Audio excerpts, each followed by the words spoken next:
concluir las jornadas del día de ayer y de hoy. Hemos celebrado estas fechas. Bueno, yo soy Sebastián Grau, está en el programa, la gran mayoría nos conocemos.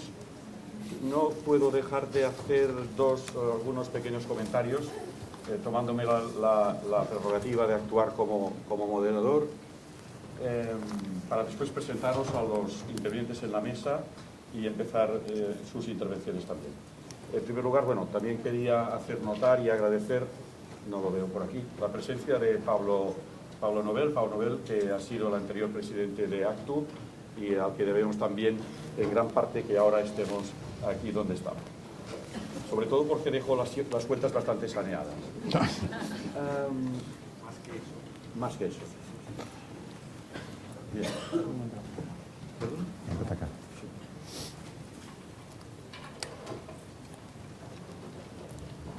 Sí, vale. Parece que se oye mejor.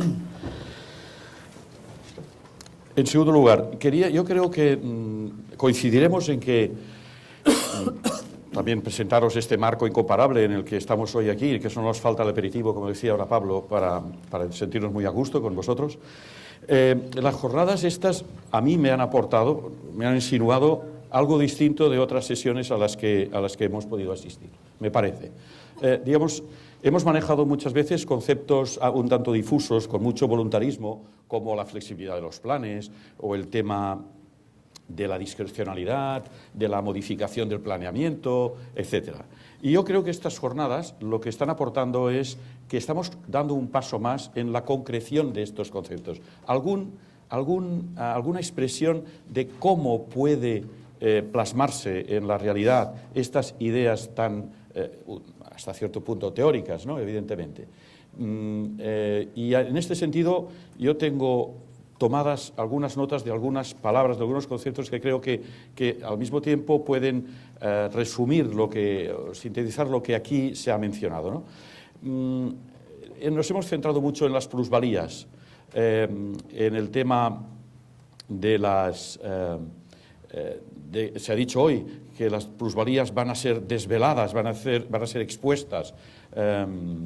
Yo también me pregunto el tema de cómo interviene en esto la enorme lentitud en la tramitación del plan. Si hacemos la valoración en el momento inicial, cuando se nos va a aprobar el plan al cabo de 6 años, ¿dónde queda todo este tema, ¿no? Pero bueno, es importante porque Baño León, que nos intervino el primer día, ha escrito un artículo muy reciente sobre este tema del urbanismo en el momento actual, y él hace mucha referencia a la cuestión de las plusvalías, que yo ligo, aunque no se ha mencionado con mucho detalle, con el tema de las expropiaciones, el valor expropiatorio como base de toda intervención pública, esencialmente en tema también de vivienda. El tema de la igualdad en el planeamiento de los propietarios, básicamente. La situación de igualdad en el reparto. ¿Es necesario que exista la igualdad a toda costa? ¿Es necesario que la igualdad se lleve a estos límites a los que lo estamos llevando? Bien. El tema de la flexibilidad. Se han dicho cosas muy importantes y muy prácticas. La jerarquía de los planes y cómo esta jerarquía debe entenderse o puede entenderse de una forma un poco más sutil.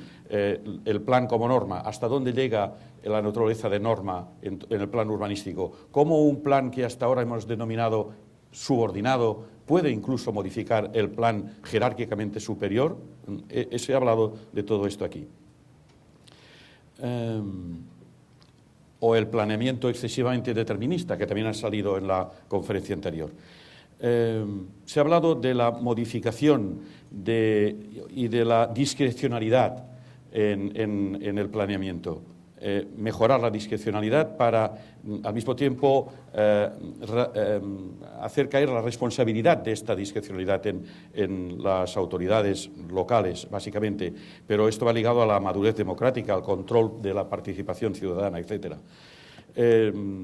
El urbanismo público, la expropiación, como decía, sus instrumentos, la financiación. Y al final ha habido una intervención esta mañana que decía la compañera que me ha sacado un poquito el tema también, porque yo quería hacer notar la situación que también se ha desprendido de la última intervención de la mañana, del funcionario y su papel en todos estos procesos, planeamiento, licencias, comunicaciones, todo esto que hemos notado que en el fondo hay algo de, mucho de, digamos, puede haber, de un cierto excesivo control o de apalancamiento de las posiciones de cada uno, pero hay mucho, yo creo que infinitamente más, también de inseguridad en el momento actual, desde todos los puntos de vista, inseguridad en las normas que tienes que aplicar, en quién es quién, en quién manda en los ayuntamientos, en cuál es el ámbito del poder que tienes que respetar, con quién te comprometes, vamos a decirlo así, claramente, ¿no? Todos estos son los temas que vosotros sabéis que están sobre la mesa. Evidentemente esto ya no lo... si lo ponemos en relación con la judicialización o la penalización de la actividad en la administración pública y concretamente también del funcionario, pues esta inseguridad ya llega a los límites totales, con lo cual al final te encuentras con una dificultad de gestión basada muchas veces en situaciones personales de angustia también.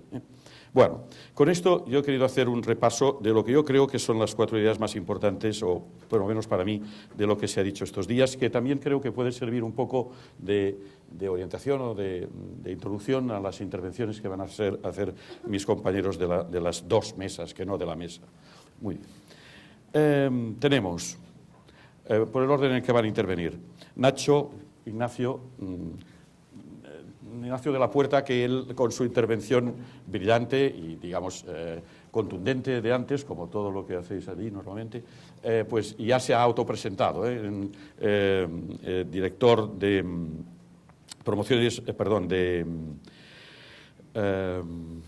urbanismo, planeamiento y urbanismo, planificación del Gobierno vasco. Él procede también del mundo local, arquitecto en ayuntamiento, gestión en el mundo local. Él es impulsor y ha actuado contundentemente también en el tema, en fin, estás ahora en el tema de la aplicación de la ley de vivienda, etcétera, y ha participado en muchos equipos, como también he explicado, pluridisciplinares y pluriterritoriales en los temas de vivienda. Fui director de vivienda. Director de vivienda, efectivamente. En la legislatura 2009-2013. Bueno, por lo tanto, su mundo es el de la vivienda. Culpable en parte de la ley de vivienda, del País Vasco. No, ya, perfecto. Bueno, digamos, responsable, autor, promotor, etcétera. Bien. Francisco Pérez, Paco Pérez, conocido también por muchos aquí en Barcelona, director de promoción y desarrollo de Solvia Inmobiliaria. Él ha intervenido en muchos foros en el que ha debatido sobre el papel del agente inmobiliario. Estamos hablando ahora del tema de la gestión de la crisis, del nuevo papel de los agentes inmobiliarios en el momento actual. Yo creo que, por lo que yo he oído, lo conozco poco, pero nos hemos encontrado en algún... su principal característica en este mundo complejo de la promoción inmobiliaria y a veces tan alocado ha sido siempre la prudencia. Yo creo que tú te has movido bastante bien en este ámbito y nos puedes aportar muchas ideas sobre este tema de la situación actual y de los nuevos retos de la promoción, en el que tenéis mucha experiencia desde el origen, la planificación, el contacto, etcétera, con la comercialización, que sería el punto final, ¿no? Va a venir Agustí Serra, nos ha rogado que le disculpéis, está en camino, es el director general de ordenación del territorio y de urbanismo de la Generalitat de Cataluña. Es arquitecto, él creo que es funcionario de la Generalitat en plantilla, lo cual también tiene mucho mérito que haya podido llegar a este puesto.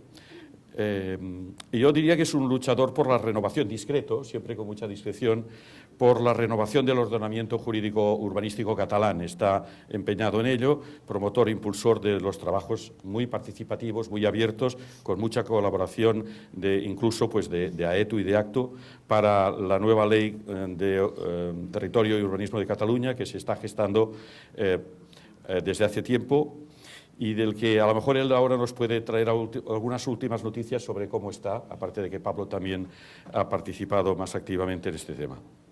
Y finalmente tenemos a Pablo Molina, socio, abogado, urbanista, presidente de la Asociación Española de Técnicos Urbanistas, digno sucesor mío, de todo se ha dicho, y que es socio del despacho Garrigues, como sabéis, y que ha intervenido en muchísimo planeamiento, en temas de gestión, con mucha experiencia, a pesar de su juventud, que no aparenta, por otro lado. No, es que antes de que lo digas tú, ya lo digo yo. Y por lo tanto, bueno, yo creo que tenemos aquí un grupo muy positivo, sobre todo, y con mucha posibilidad y necesidad de aportarnos cosas interesantes. Por lo tanto, ya cedo la palabra a Nacho, teniendo en cuenta algunas normas de funcionamiento. Limitación, ya hemos hablado, el tema de duración unos 15 minutos, cada uno de nosotros, y os ruego que, si después hay debate, que es lo que intentaremos, os presentéis con el nombre y vuestra procedencia, tanto geográfica como profesional.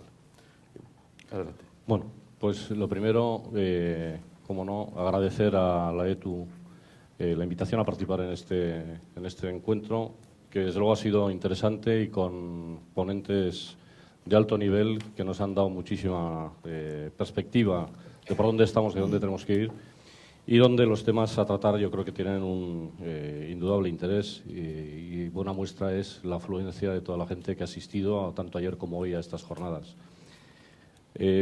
Por mi parte, lo que se nos plantea, dónde estamos, qué tenemos que hacer y hacia dónde debemos ir, vinculado a algunas de las cuestiones que han ido surgiendo en las ponencias de ayer y hoy, me podría dar para hablar muy largo y tendido, con lo cual voy a intentar centrarme en un cuarto de hora, que es lo que me has dado de tiempo, y si ves que me paso, me cortas, sin más. Bueno, yo sí que, en primer lugar, me gustaría destacar una de las cuestiones que ayer surgieron a lo largo de toda la jornada, que era la vinculación que hay en el ámbito de la vivienda y del planeamiento del urbanismo desde tiempo ya largo, y que en este momento yo creo que tiene que volver a reencontrarse dentro de un camino en el que en los últimos años, en las últimas décadas, parece que ha ido disociándose un poco.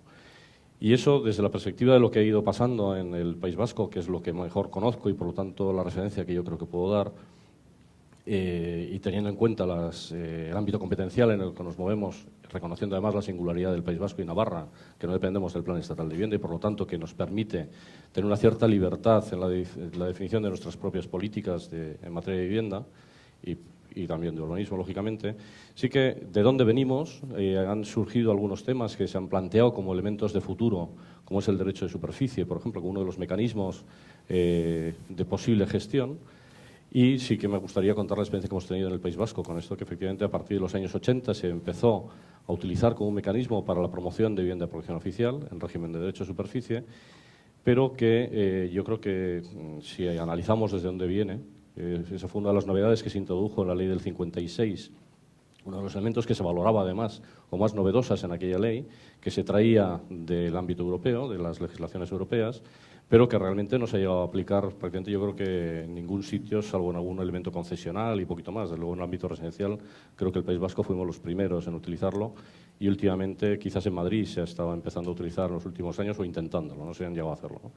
Pero la experiencia es que ese régimen concesional durante 75 años para desarrollar vivienda de protección oficial, que en el momento en que se empezó a aplicar allí en el País Vasco, la calificación era temporal, y era de 20 años para las viviendas que estaban en régimen de propiedad y de 20 años para las de régimen de propiedad y 30 para las que estaban en régimen de arrendamiento, no coincidía ese periodo con el periodo de la concesión administrativa.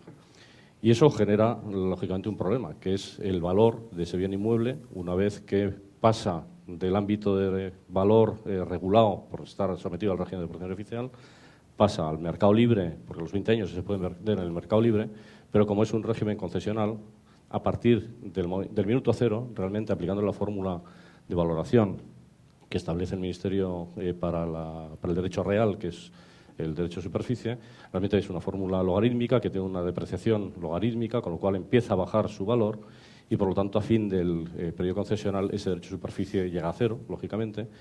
¿Y qué vinculación tiene eso con el estado del propio bien?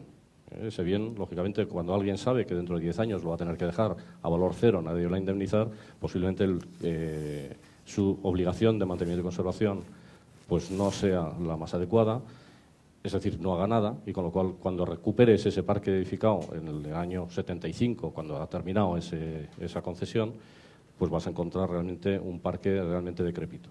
Esto, cuando se introduce en la ley del 56, es con el criterio de que la vida teórica, la vida física del parque inmobiliario se consideraba que está vinculado al periodo generacional de 30 años, y se consideraba que a los 30 años desaparecería el parque edificado, desaparecería de ahí la población, y por lo tanto entrarían, y por lo tanto tanto ese parque como ese suelo volvería a retornar a su régimen de protección oficial para poder desarrollar nuevas edificaciones. Pues sí. Bien, con esto, que sí que se empezó a intentar aprovechar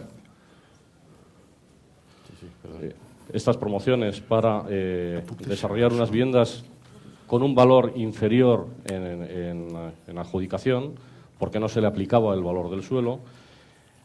A lo largo del tiempo se va viendo el problema del incremento del coste comparativo del valor de la vivienda en el mercado libre con la vivienda protegida, la falta de suelo, de dotaciones para el desarrollo de promociones de carácter público en el País Vasco era importante, era una limitación importante por la ausencia de territorio disponible en aquel momento, y por eso en el año 94 surge la Ley Maturana, que ya se comentó, donde se establece por primera vez una obligación de establecer una reserva tanto en el suelo urbanizable, con un 65% de la vivienda que ahí se contemple, del superficie de techo edificable que se contemple en los ámbitos de suelo urbanizable, y un 20% en las operaciones en el suelo urbano.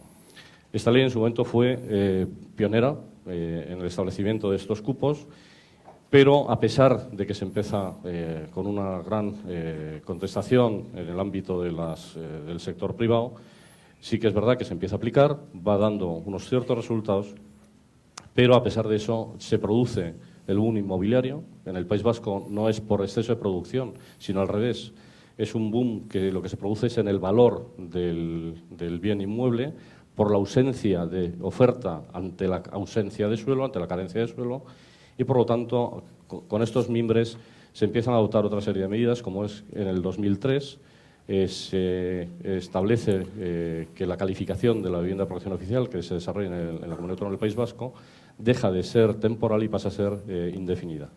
De forma que todas las promociones que a partir de esa fecha se desarrollan, da igual que sean públicas o privadas, pasan a tener una calificación indefinida. Nunca pasarán en venta al mercado libre y, por lo tanto, siempre habrá un stock, el que a partir de ahí se vaya desarrollando, que esté con un precio regulado, que es el que se establece desde la Administración Pública.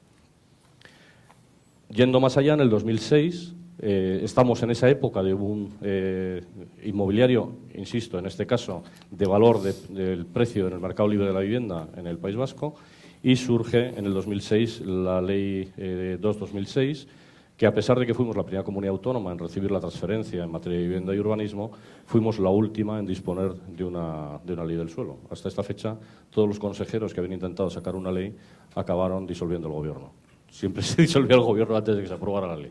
Bueno, esta se consiguió aprobar y aquí ya se introduce una modificación en los estándares, que era algo de lo que hablábamos ayer también, de las plusvalías, y se modifica ese 65% que tenía la ley Maturana, se eleva hasta un 75% en el suelo urbanizable, se introduce una modalidad de vivienda tasada y se diferencia la vivienda tasada municipal de la vivienda tasada autonómica, dando pie también a una de las cosas que ayer se decía, que los ayuntamientos no tienen competencia. En esta ley se le otorga una competencia a los municipios para que puedan establecer mediante ordenanza su propio programa municipal de vivienda, desarrollando las viviendas tasadas municipales, que son viviendas que lo que se hace es, en una horquilla, tarar los precios máximos de venta desde la propia legislación, que van desde el 1, es decir, el equivalente a la vivienda de protección oficial de régimen general, hasta 1,7 veces el precio de la vivienda de régimen tasado municipal. Con eso, los municipios ya tienen la potestad, se les otorga la potestad, tienen ya la de urbanismo, que también esta ley se le otorga la potestad, bueno, la capacidad de la aprobación definitiva de su propio planeamiento, y por lo tanto ya se le da instrumentos para que puedan actuar ellos en materia de vivienda en su propio municipio. Decía, se eleva del 65% de la ley Maturana, se eleva al 75%, estableciendo un cupo que tiene que ser de ese 75%, como mínimo el 55% deben ser en régimen general, y hasta el 75%, es decir, el 20% restante, es lo que está destinado a vivienda tasada. Y en el suelo urbano se eleva el 20% se eleva hasta el 40%. Y en este caso se establece que tiene que tener una distribución de un 20% en régimen general y un 20% en régimen tasado.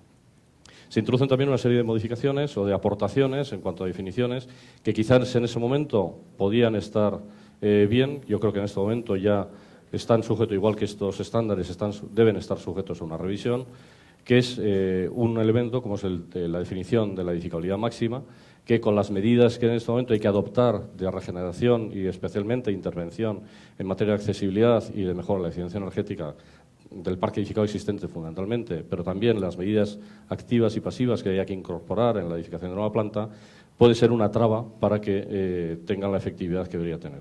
De hecho, para corregir esto, en la ley de vivienda, que en el proyecto de ley de vivienda que desarrollamos, incorporamos, inicialmente iban a ser dos textos, uno el de vivienda y otro el de regeneración urbana, al final se fusionaron en un único texto, pero incorporamos en un capítulo, el capítulo 7, una serie de apartados que permitieran la intervención en el parque edificado existente, de forma que pasáramos por encima de este concepto, lo que es la edificabilidad física, tan absolutamente tasada en la ley del suelo, para que se pudieran adoptar sin ningún problema estas medidas. De forma que cualquier medida de estas características no supusiera una alteración de los parámetros urbanísticos de alineaciones máximas, separación entre edificios, coronación o incluso ocupación del dominio público o exceso sobre los vuelos máximos que permitiera el planeamiento.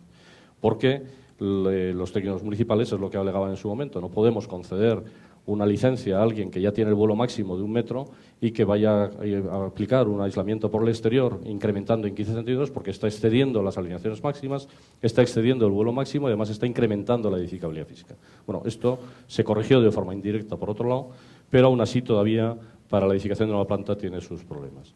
Incorporamos también, se incorporó en esta ley el concepto de los alojamientos dotacionales, que en la ley de vivienda se recoge ya con un carácter de equipamiento público al servicio de la política de vivienda de cada uno de los municipios y que permita, como equipamiento público, desarrollar la política que necesite para resolver los problemas que se puedan presentar en el ámbito residencial, que pueden tener que ver con los distintos colectivos que pueden tener en un momento determinado una necesidad de acceso a una vivienda, las operaciones de regeneración urbana que requiera realojos y donde puedas utilizarlo para alojarles, o para los colectivos en situación de necesidad, ¿no?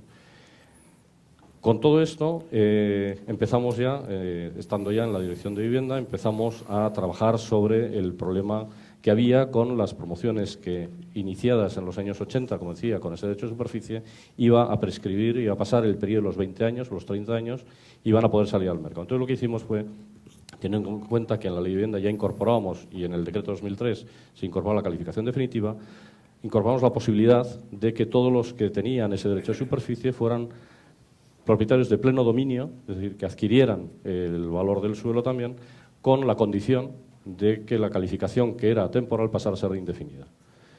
Con eso, lo que se empezó en años sucesivos fue a dar la posibilidad de que, como decía, todos estos que estaban en régimen concesional pasaran a ser en pleno dominio.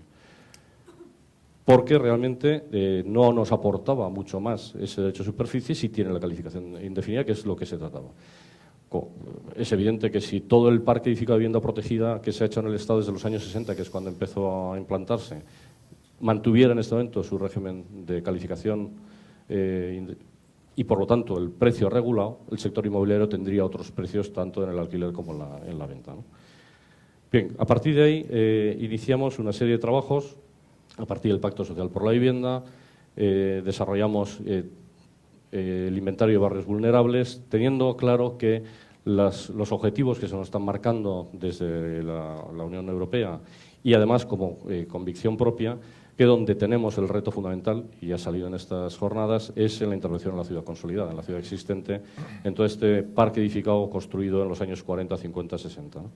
A partir de ahí desarrollamos la hoja de ruta al 2025, Bultzatu 2025, donde se establecía ya una estrategia de cómo se iba a ir, cómo había que intervenir para cumplir una serie de objetivos que tenía que ver con distintos departamentos. Fue una primera actuación en la que con carácter transversal involucramos a la Lehendakaritza, a la Presidencia de Gobierno, y a 4 departamentos distintos, donde 4 consejeros junto con la Presidencia, y finalmente se sumó uno más, el de Sanidad, disponían de forma conjunta una serie de recursos para poder cumplir sus políticas desde una visión transversal clarísima, que no tenía nada más que pensar en que los de sanidad, por ejemplo, estaban planteando la atención a los crónicos en el domicilio, y la primera pregunta que les hacía yo a los de sanidad era ¿y cómo está ese parque edificado para que tú tengas una persona que tiene unos problemas de reuma en una vivienda donde está con 14 grados de temperatura y un 90% de humedad?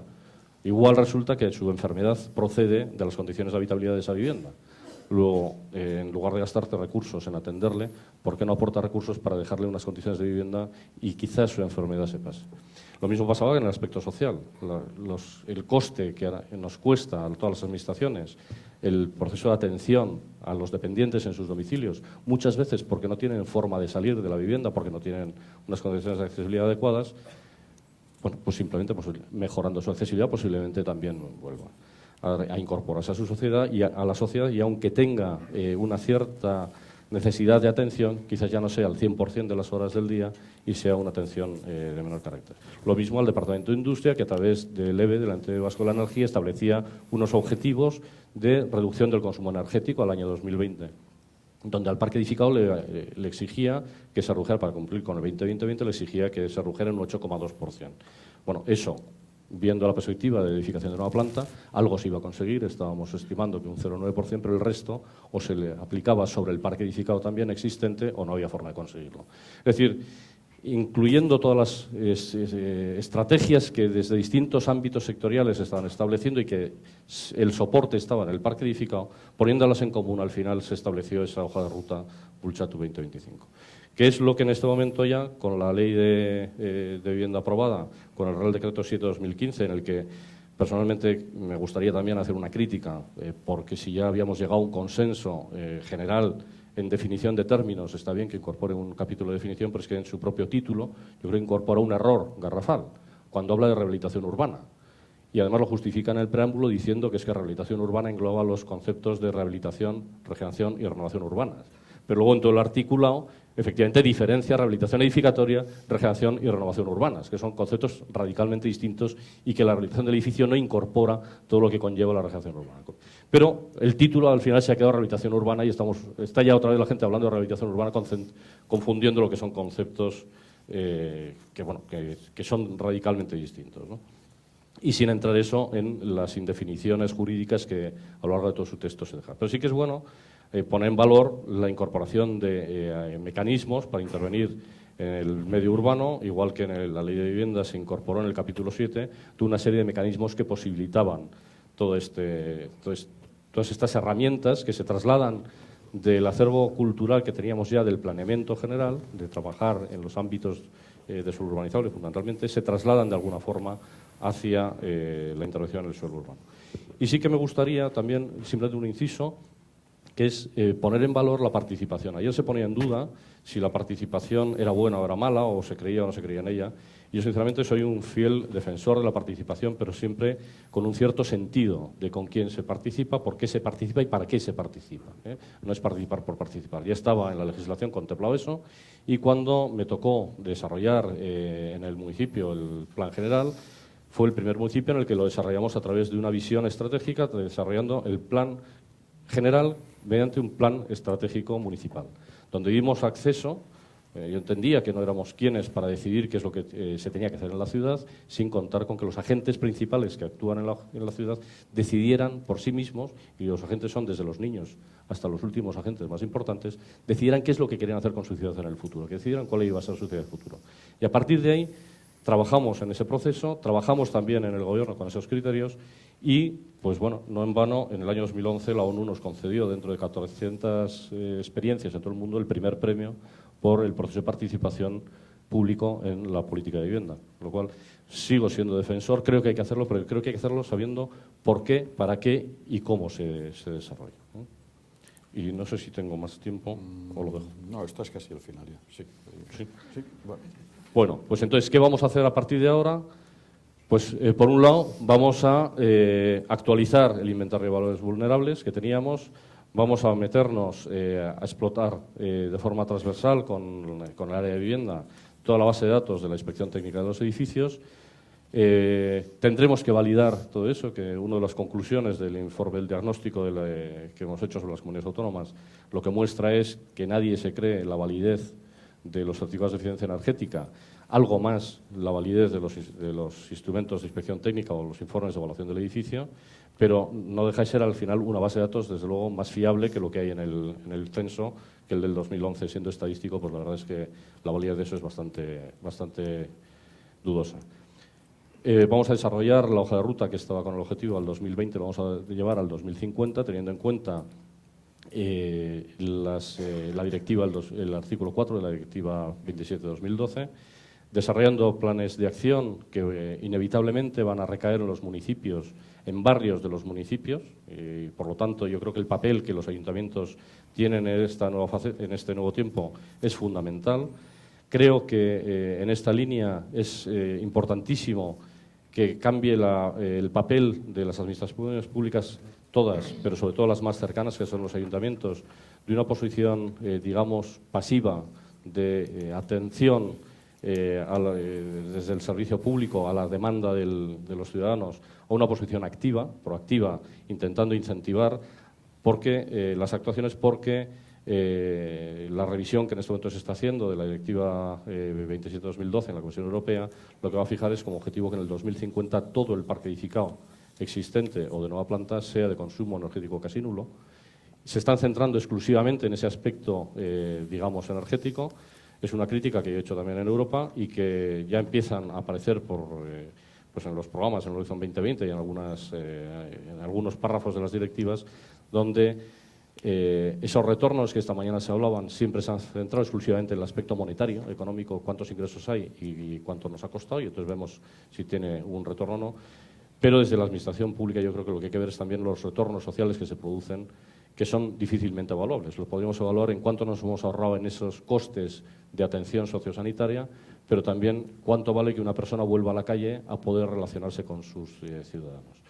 Hay una cuestión que ayer también surgió, que es el tema de la pobreza energética, que se vinculaba casi con la condición de la población, y es verdad que está relacionado con la condición de la población. Pero también ahí, en el trabajo que se estaba haciendo y que en este momento se está haciendo con el Ministerio, hay que tener, yo pondría también una duda. ¿Alguien pone en duda o sabe cuánto cuesta que un edificio se mantenga en pie y que resista un sismo? Nadie pone en duda que haya que hacerlo o no. ¿Podemos admitir que hay que poner en duda que un edificio nos haga daño o no nos haga daño? Es decir, que un edificio sea habitable o no sea habitable. ¿Tiene que depender del usuario? ¿O es simplemente una condición extrínseca que el edificio debe cumplir? Por lo tanto, los edificios deben cumplir y deben tener unas condiciones de confort y condiciones ambientales que posibiliten que la población que esté allí viva en condiciones adecuadas para lo que hoy exigimos, o no. Esa es una duda que quisiera dejarla sobre la mesa. Muy bien, Nacho, pues todos estamos tomando notas de las cosas importantes que acabas de decir. Paco, adelante, tienes la palabra. Sí. Hola, buenos días a todos. Yo en mi intervención quisiera dar un poco una visión de qué hacen estos nuevos agentes que han aparecido en este año. Yo ahora le explicaba a Sebastián, que por cierto ha hecho una introducción, la primera vez que oigo así en público que me dicen que soy sensato. Sí. No, has dicho prudente. Prudente. Y yo me considero un insensato prudente, porque me he acabado... De entrada, me meto en líos de narices y luego cuando estoy metido en los líos siempre intento ser prudente, ¿no? Eso a mí hay muchos técnicos de la administración aquí. Yo de hecho empecé en el mundo del urbanismo, de la vivienda, en una empresa pública. No he trabajado nunca en la administración, pero sí he pasado por 2 empresas públicas, y previamente mi primer trabajo fue en la cooperación española en Honduras, ¿no? Hay amigos míos que me dicen, vaya carrera la tuya, empiezas en la cooperación española en Honduras y acabas trabajando en una inmobiliaria de un banco. Pues, chicos, es lo que hay. Entre medio he hecho, estoy en la empresa privada desde el año 98. Me ha hecho mucha gracia encontrarme aquí a compañeros míos que trabajé con ellos el año 89 en Sant Cugat. Y por lo tanto, digamos que he conocido las 2 caras. Sí quería explicaros ¿qué somos? ¿No? Habéis oído hablar de los servicers. Al final los servicers son estas empresas que se han montado para gestionar este lío de la crisis. Dice, y son para siempre, ¿no? Son para gestionar el lío de la crisis. Hay 4 grandes que son las que, aparte de gestionar el lío propio, se llevaron en un concurso el paquete de gestión de activos de Sareb. Y yo quisiera simplemente poner encima del tapete para que veáis un poco el tamaño que estamos gestionando y qué problemas tenemos, cómo vemos la cosa y cómo vemos las dificultades, incluso del debate desde el punto de vista intelectual que se está planteando en el entorno de estas jornadas, ¿no? Para que os hagáis una idea, claro, aquí están directores generales de comunidades autónomas y por lo tanto tampoco lo que voy a decir les sonará a grande, porque ellos gestionan mucho más. Nosotros, para que os hagáis una idea, estamos gestionando 1.500 ámbitos, ¿vale? Nosotros, nuestra empresa, la dirección que yo trabajo, hacemos promociones para, no desde nuestro balance, no tenemos nada en nuestro balance, somos como una empresa de servicios, como si fuéramos una ingeniería, trabajamos para nuestro socio que es Banco de Sabadell y trabajamos para Sareb. Estamos haciendo muchas promociones, no porque quieran volver a ser promotores, sino simplemente porque es la manera que han encontrado para en algunos de los activos salir de la mejor manera, ¿no? Estamos trabajando, ya os decía, en 1.500 ámbitos. Eso, un ámbito puede ser 5.000 metros o puede ser 600.000 metros de techo, en toda España. Son unos 7.300 millones de valor contable. Esto, si habéis estado hablando de la necesidad de tasar, si tasáramos, yo creo que darían unas cifras mucho menores. Me podríais preguntar, bueno, ¿y de eso? ¿Y la chicha que hay ahí? Pues fijaros, hay un 31% de solares finalistas, un 67% de suelos en desarrollo y un 2% de suelo rústico. Eso os da más o menos una... Dices, ¿y de todo esto, cuántos habéis seleccionado para hacer promoción? Hablo de 1.500, 82. Eso os da un poco una muestra de la calidad de las cosas que se han ido quedando, pues, las entidades financieras, Sareb y demás. Nosotros tenemos una clasificación un poco para gestionarlo en función de qué viabilidad comercial tiene el mercado para irse. Y esto abre otro debate, ¿no? O sea, podemos abrir un debate intelectual de cómo sería mejor abordar el urbanismo en el futuro, ¿no? Hablabas tú de urbanismo sin plusvalías, y luego está la realidad, ¿no? Como pasa con la legislación, que pones disposiciones transitorias, ¿no? ¿Y cuánto te dura esto? Pues, ¿cuánto? 6, 12 años. Pasa un poco igual con estos temas, ¿no? Tú estabas haciendo referencia ahora a las directivas europeas.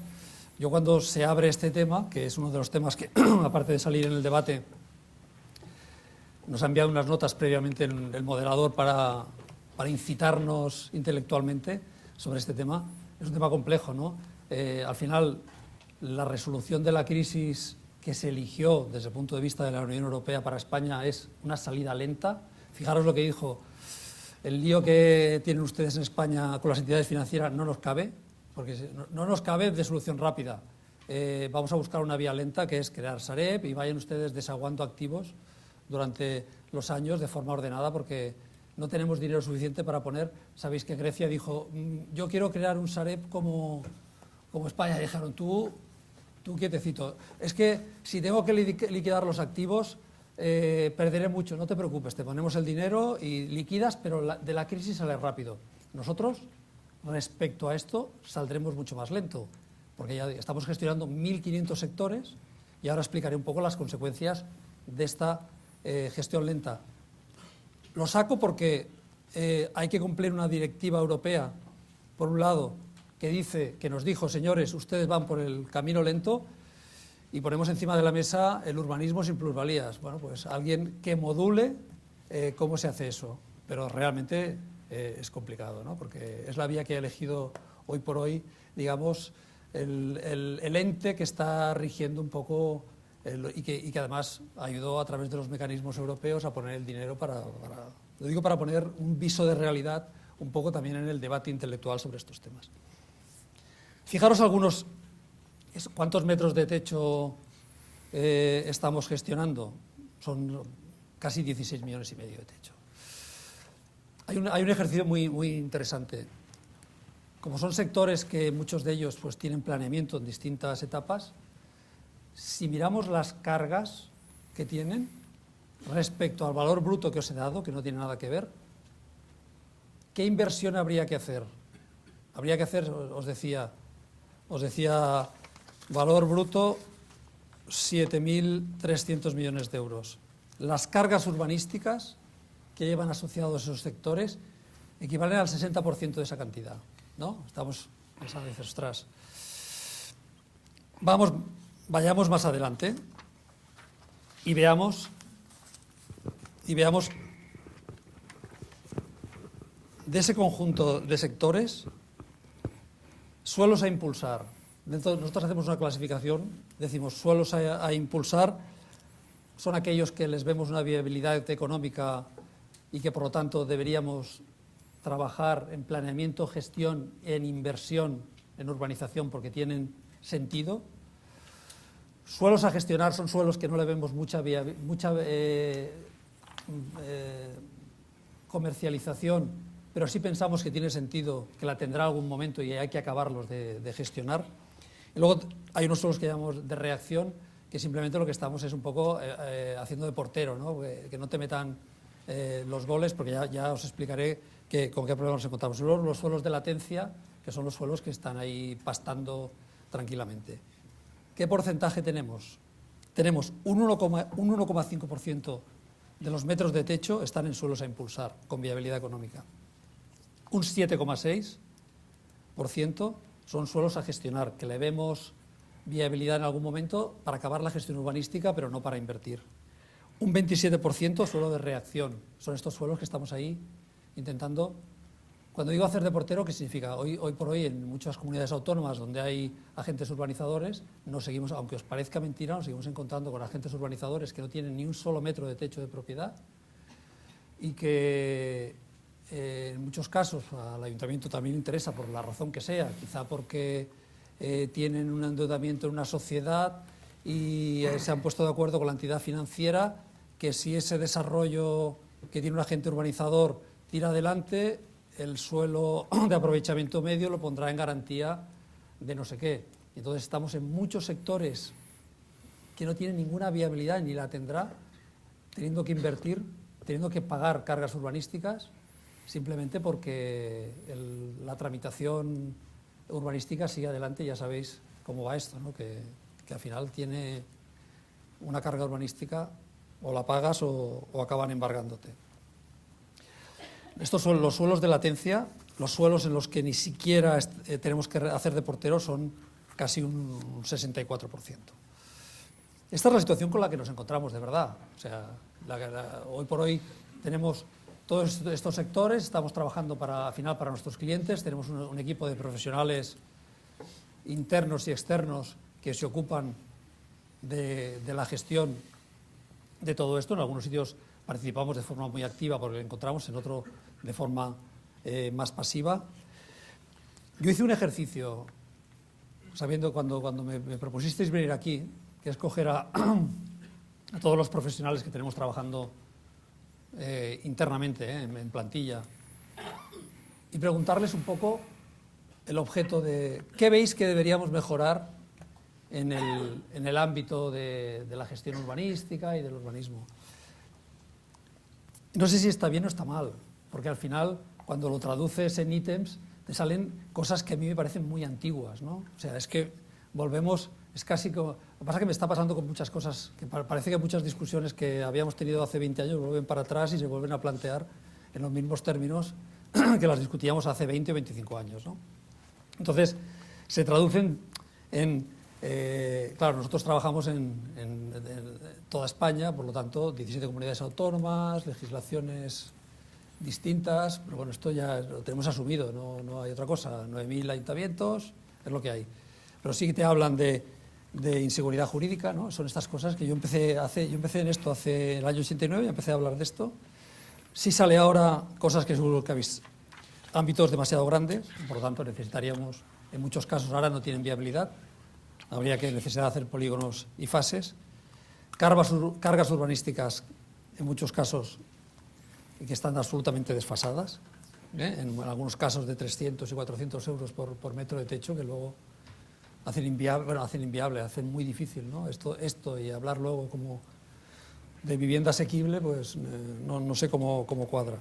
Tramitaciones excesivamente largas, baja densidad y muchas cosas muy alejado de los núcleos urbanos. Fijaros que os estoy diciendo cosas que podríamos haber empezado a hablar de esto hace 25 años, ¿no? Como si no hubiera pasado el tiempo. Convenios desfasados, convenios firmados con las administraciones que están desfasados económicamente, las singularidades, propiedades muy incidentadas, estás en un sector y la propiedad es de uno, pero el préstamo lo ha comprado otro y por lo tanto nadie quiere mover ficha y es muy difícil de tirar adelante la gestión, incluso en algunos de los que sí serían viables económicamente.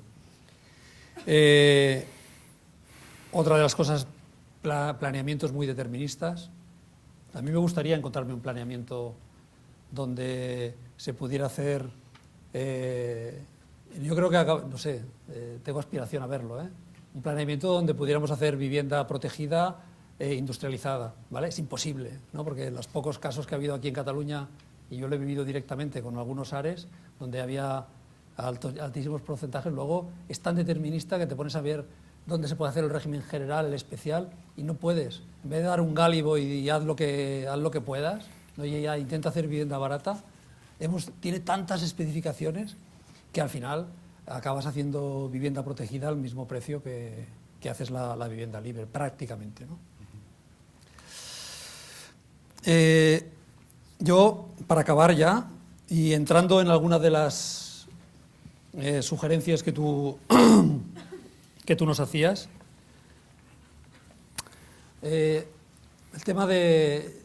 Yo estoy totalmente de acuerdo con las directivas europeas que aterrizan en leyes, y luego lo que no estoy tan de acuerdo es cómo se traducen. Ahora hemos cogido una técnica que es que hay una directiva europea, la transcribimos en legislación casi con el mismo nombre para que vean que nos hemos puesto a ellos, y luego miras y no hay presupuesto. Y dices, bueno, pues enhorabuena, si no hay presupuesto, ya podemos ir diciendo que hemos cumplido lo que queremos. Pasa un poco con el tema de la regeneración y la rehabilitación urbana. Yo creo que es ahí hacia donde debemos de ir hacia la ciudad densa y todo esto. Lo que pasa que tenemos grandes dificultades, ¿no? Para ver que en los próximos años esto tenga frutos. ¿Por qué? Yo no he podido estar en todos los debates, sé que ha salido el tema del urbanismo sin plusvalías, el papel que tiene que jugar la administración, pero olvidémonos cómo están las administraciones. Están con mucha dificultad para poder tener presupuestos importantes para hacer actuaciones de regeneración urbana. Y os diría otra cosa, el tejido empresarial que, por ejemplo, en una ciudad como Barcelona existía y que hacía regeneración urbana y que sabía, porque tenía equipos que sabían hacer regeneración urbana y sabía cómo se hacía, sabía que había que empezar a comprar, los que lo hacían bien, sabía que había que empezar a comprar viviendas fuera para realojar a la gente, no existen. Simplemente la crisis se los ha llevado. Entonces, la administración sin presupuesto y el tejido empresarial cuasi desaparecido. Con lo cual yo espero que durante unos años es ahí hacia donde debemos de ir y está muy bien marcar la línea, pero lamentablemente yo creo que nos vamos a encontrar dificultades para esto. El debate que tú planteabas sobre vivienda asequible, muy interesante, ¿no? Oye, es un tema, si queréis, no sé si colateral de todo lo que aquí se discutía. Es un tema que ha aterrizado de forma muy importante por los apartamentos turísticos, por el tema del alquiler, por el tema de la evolución del mercado. Bueno, yo creo que es un tema sobre el que tendremos que seguir hablando mucho en los próximos años, ¿no? Yo lo que estoy viendo, y para no entrar mucho en el detalle, ¿no?, de que ahora hay muchos de estos temas en los que estamos un poco en la ley del péndulo, ¿no?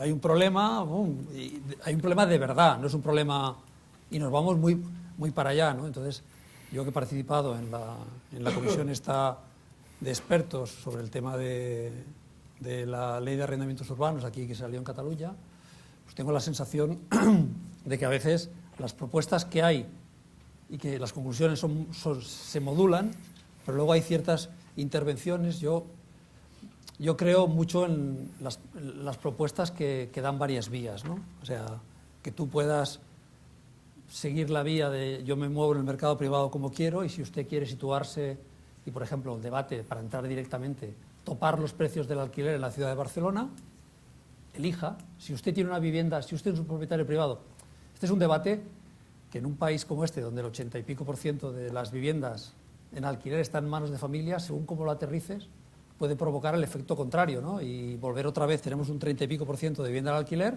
podríamos acabar reduciéndolo, habíamos ido aumentándolo del 18, no sé cuánto, hasta el 30 y pico, y hemos de modular.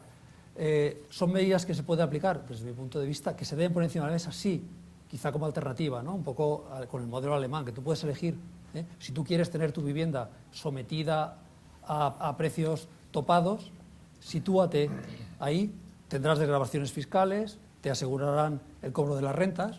Si no, obligar a esto. Yo digo porque este es uno de los debates. A mí me está pareciendo que se ha perdido una oportunidad importante. Fijaros, con el tema del tanteo retracto. Sabéis que salió una ley de que la Generalitat podía ejercer el tanteo retracto con todas las compraventas de aquellas viviendas que procedían de daciones en pago o ejecuciones hipotecarias. Yo creo que se está perdiendo una oportunidad para tener un parquecito, no digo, sabéis que hay muy poco parque de vivienda, pero un parque. ¿Por qué? Porque la ejecución de esto, que es una ley que puedes estar más a favor o más en contra, pero ahí está, en estos momentos, la ejecución, la aplicación que está teniendo. Yo os puedo dar los datos que estoy viendo en la empresa que trabajo. Se ha ejercitado un 7% nada más. Es decir, tú podías estar... Es verdad que tiene la dificultad para gestionar la administración pública, que es un parque disperso, pero entre quedarte una vivienda a 50.000 euros, que es un poco el precio medio, a tener que hacer una vivienda nueva que te va a costar 120.000 o 110.000 o 100.000 tirando muy poco, yo creo que estamos desaprovechando una buena, si queréis, una buena legislación para eso, y luego una praxis. Y volvemos a lo mismo, por eso vuelvo al principio. A veces hemos de modular un poco lo que queremos hacer y lo que deberíamos hacer. No obstante, el reto de unas jornadas como esta es excitar intelectualmente las cosas y ver un poco hacia dónde van los caminos, independientemente de que luego tengamos estas fases transitorias que a veces son demasiado largas. Gracias. Muy bien, Francisco.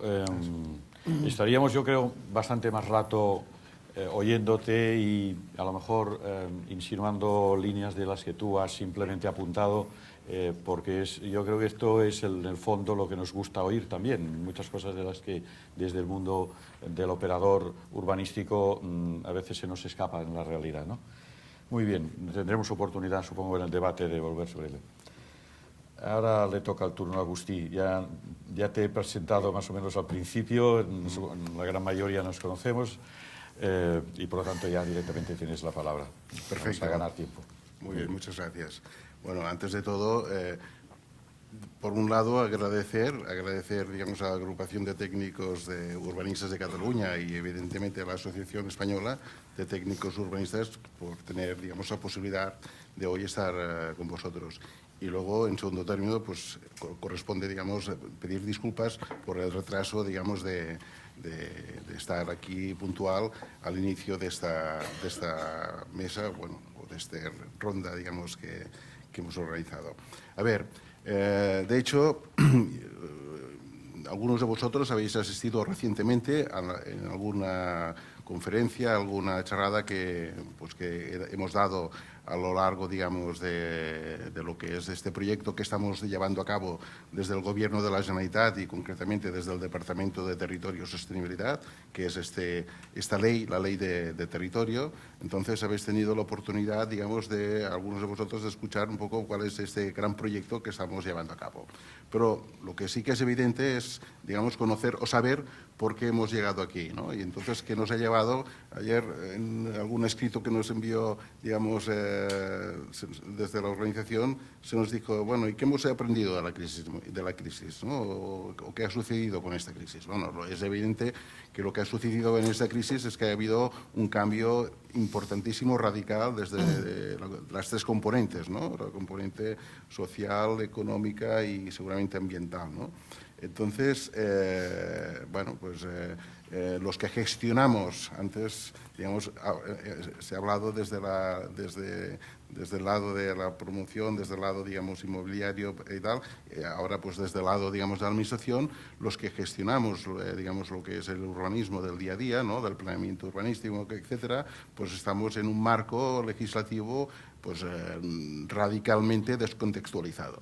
O sea, sabéis que actualmente en Cataluña tenemos la Ley 2/2002, que pues ya después de la Ley 2/2002 ha habido, digamos, una cantidad exageradísima de reformas, ¿no? De reformas directas o indirectas de esta ley a través de, bueno, y es aquella imagen que a veces os paso, digamos, de cada año, absolutamente cada año, las modificaciones que han habido o digamos, o intervenciones directas o indirectas, y entonces estamos en un marco legislativo extremadamente descontextualizado y, sobre todo, pues, con una inseguridad en todos los sentidos, ¿no?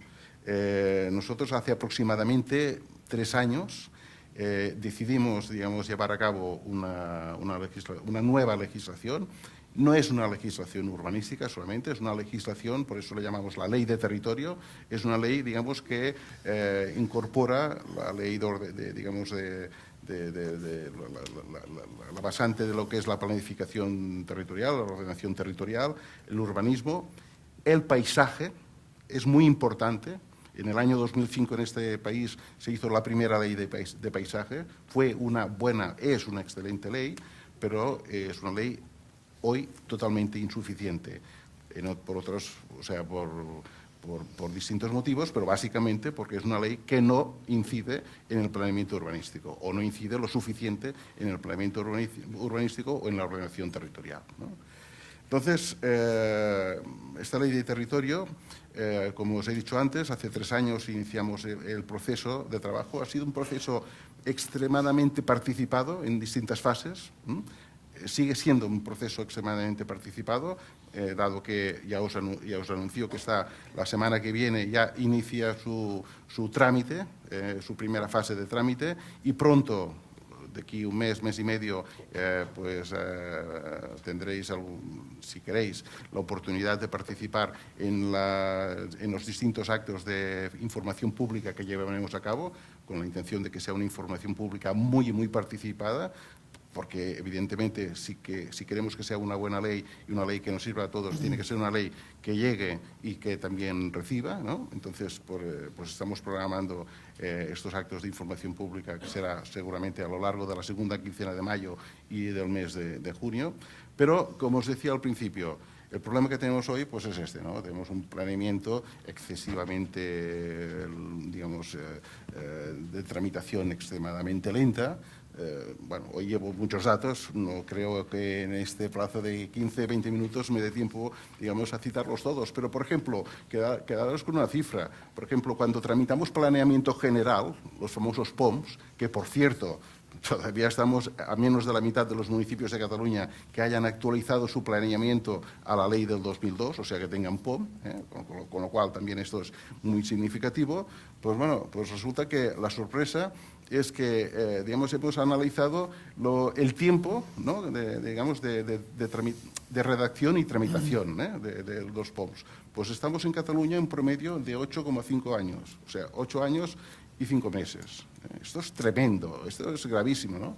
Porque, bueno, pues porque desde que se inicia un POM hasta que finaliza, hasta que se aprueba definitivamente y sale publicado en el Diario Oficial de la Generalitat, pues, bueno, pues nada tiene que ver, digamos, las directrices, las intenciones. O sea, imaginaros los POMs que estamos aprobando ahora, que se iniciaron o que se aprobaron hace 2 años y que se iniciaron, pues eso, 8 años atrás, con otra situación, digamos, otro panorama, ¿no? Entonces, a ver, cuestiones que en principio nosotros abordamos en esta ley, ¿no? Ya tampoco ahora se hace muy difícil entrar en todas las cuestiones que hemos abordado en los extensos y los muchos debates que hemos tenido a lo largo de esta, digamos, de la elaboración de este borrador, digamos, de lo que es la propuesta de borrador de ley. Pero bueno, evidentemente, ya ha salido antes aquí, es algo que no estamos inventando nada, o sea, estamos, digamos, nos estamos reiterando en lo que la propia ley del 2002 o sobre todo la modificación del 2004 ya incorporó, que es, digamos, el consumo del suelo en Cataluña, o sea, el hecho de que abordemos, digamos, o pongamos énfasis en lo que es la ciudad construida, el reciclaje urbano, la ciudad construida, por delante de lo que es la extensión urbana, ¿no? Pero, a ver, este es un objetivo que debemos cumplir, porque, mirad, durante el periodo 2002-2012, o sea, el planeamiento urbanístico que fuimos aprobando en este país, el planeamiento general, pues aun y que uno de los objetivos, digamos, de la ley era el bajo consumo de suelo, la ciudad compacta, etcétera, etcétera, pues nos ha llevado a una situación que hoy, en Cataluña, eso sí, en Cataluña tenemos los 947 municipios con una figura de planeamiento urbanístico municipal. Pero tenemos pues una cantidad exageradísima de suelo a disposición. Residencial, actividad económica o industrial. Por ejemplo, de todo el suelo clasificado, y hablo solamente de lo que es el suelo urbano no consolidado, y el suelo urbanizable, delimitado. Aquí no computamos, en estos estudios, no computamos el suelo urbano urbanizable no delimitado, que es mucho. Entonces, solo con el suelo urbano no consolidado y el suelo urbanizable delimitado, pues tenemos un 69% de este suelo clasificado por desarrollar o por ocupar. Con lo cual, pues no es el problema no es o sea, imaginaros y esto evidentemente si ahora, digamos, dijésemos las cifras en hectáreas, etcétera, sería, bueno, pues, o sea, hemos hecho una planificación exageradamente expansionista, y nos ha llevado a un modelo pues totalmente, pues bueno, totalmente equivocado, ¿no? En este momento, el potencial de este suelo por desarrollar o por ocupar es de alrededor de 700.000 viviendas por edificar. 700.000 viviendas por edificar. Lo dejo aquí. En suelo de actividad económica pasa más o menos lo mismo. Del suelo urbano no consolidado y del suelo urbanizable delimitado, del suelo clasificado, previsto por este planeamiento general, todavía tenemos un 63% de suelo por, digamos, desarrollar o por edificar. Entonces, esto, digamos, nos lleva a cabo, o sea, nos lleva, digamos, a otras conclusiones. Conclusiones de que, a ver, yo creo que tenemos que hacer un salto radical o un salto importante en lo que es la cultura de la planificación urbanística. Ayer me ha llegado una referencia, lamentablemente, mi agenda pues no permitió que pudiese estar en las interesantísimas conferencias que hubo o intervenciones, algunas de ellas pues, que realmente fueron excelentes, pero bueno, se debatió que si el planeamiento plurimunicipal, si el planeamiento digamos, local, etcétera, etcétera. Bueno, pues yo creo que este es un tema que tenemos que abordar. O sea, lo que tenemos que hacer el cambio es, lo que no podemos es planificar municipio a municipio. Lo que no puede ser que en este caso en Cataluña, me refiero en el caso de Cataluña, tengamos 947 estrategias urbanísticas distintas, radicalmente distintas. Que nuestra cultura de planificación se haya lamentablemente basado en lo que es la planificación municipal. Y muchas veces, demasiadas veces, sin tener en cuenta el contexto de aquel municipio o las necesidades de aquel territorio. Y esto es una evidencia que pasa en cualquier tipo de suelo urbano, suelo urbanizable y sobre todo, por no hablar del suelo, digamos, no urbanizable o del mal del término este que también proponemos modificar, de la terminología del suelo no urbanizable, que por cierto, el suelo no urbanizable es el 94% del territorio catalán. Entonces, cuando hablamos, digamos, de esta ley de territorio, nosotros introducimos o intentamos introducir toda una serie, digamos, de nuevos mecanismos, nuevos instrumentos de operativa en lo que es la transformación de la ciudad construida. Las plusvaluas, evidentemente, o sea, si nosotros queremos incentivar la intervención en lo que es la ciudad construida, las plusvaluas tienen que ir, digamos, tienen que incentivar, digamos, este tipo de operación, ¿no? Otro tipo, digamos, de medidas, y perdonad porque soy extremadamente genérico, o sea, hablar de una ley pues, nos llevaría mucho tiempo, es, por ejemplo, hablar de esta flexibilidad necesaria para tener en cuenta la diversidad territorial. Cataluña es un territorio totalmente heterogéneo, como todos sabéis, pero en cambio tenemos una ley totalmente plana. Totalmente plana significa que se aplica por igual en todo el territorio catalán. Entonces, y ahora, o sea, mirando a mis compañeros de Zarasa, porque siempre les pongo como ejemplo, o sea, en este país, cuando aprobamos el primero o el segundo POM, Plan de Ordenación Urbanístico Municipal, o sea, la figura adaptada a la Ley 2002, entonces hicimos en Zarasa un planeamiento excelentísimo, Premio Nacional de Urbanismo, creo que es. Pero bueno, o sea, la ley 2002 le aplicaba el mismo régimen de vivienda protegida exactamente que pues, a cualquier municipio digamos, del interior de Cataluña, del Pirineo y tal, ¿no? O sea, durante muchos años, o sea, hemos tenido una ley, digamos, que fija unos estándares de aplicación de obligación de reserva de vivienda protegida, entre otras, es un ejemplo, entre otros indicadores, en el cual la ley establecía un mecanismo de memoria social evaluada por la administración competente, etcétera, etcétera, pero la realidad es que yo ahora no puedo decirlo, no puedo afirmarlo con rotundidad, pero no conozco ni un POM el cual haya ido en estándares superiores a este 30%. Evidentemente no han ido a menor, porque evidentemente la ley fijaba la obligatoriedad del mínimo del 30%, pero, digamos, esta ha sido la realidad, ¿no? Entonces, esta es una cuestión que nosotros nos ha obsesionado. No la vivienda protegida, por supuesto, sino, digamos, el aplicar, el reconocer las necesidades reales del territorio catalán y adaptarlo, digamos, a esta legislación urbanística o territorial.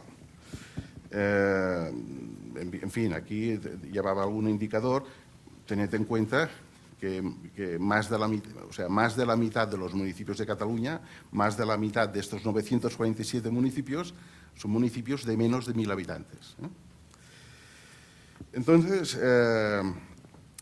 establecemos mecanismos, digamos, de planeamiento general, entre otras, por ejemplo, más adaptados a este tipo de municipios. Nosotros, en la etapa anterior, etapa en la cual yo estuve de subdirector de urbanismo con el director Pere Solà, que está aquí presente, hicimos una experiencia, la cual ayer tuvimos la oportunidad de recordar, que yo creo que de resultado excelente, aún y que en sus inicios creo que estuvimos muy solos a la hora, digamos, de llevar a cabo, digamos, esta iniciativa, que fue, digamos, recordad que la Ley 2002, y creo que se ratificó en la modificación de la 2004, establecía una transitoria que decía todos los municipios de Cataluña deben disponer de planeamiento urbanístico general. Y además se atrevió a decir, no, y en un año. Y si en un año no lo tienen, el gobierno tendrá que hacerlo. Bueno, evidentemente pasó un año y pasaron no sé cuántos años, porque luego se hicieron distintos programas de ayuda para el planeamiento, bueno, que fue un auténtico desastre, y fue a partir del 2008, creo que fue, que se hicieron unas normas urbanísticas, digamos, era una figura que preveía prevista en la ley, pero no utilizada hasta el momento, en la cual, de una forma muy sencilla, muy racional, muy teniendo en cuenta la realidad y las mínimas necesidades de aquel territorio o de aquellos municipios, digamos, pues cubrimos. En aquel momento creo que estábamos hablando de 136 municipios en toda Cataluña que todavía no disponían de una figura de planeamiento general.